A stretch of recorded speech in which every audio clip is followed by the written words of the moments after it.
అయితే దీంట్లో సేవల్లో ఎక్కడ కూడా అంతరాయం కలగలేదు. గౌరవ సభ్యులకు దృష్టి కూడా నేను తీసుకురాదలుచుకున్నాను. ఎందుకంటే ఉదాహరణ ఇస్తాను అధ్యక్ష.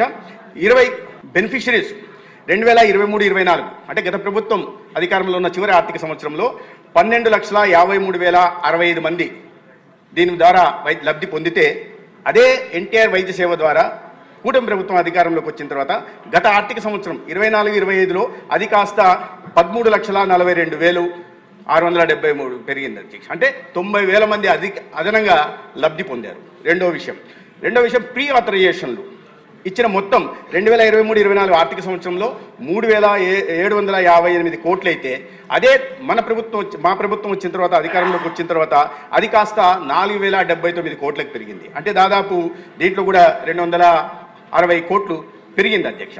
కాబట్టి ఆరోగ్య సేవలు నిలుస్తున్నాయి అని చేస్తున్న అసత్య ప్రచారంలో ఏమాత్రం నిజం లేదు.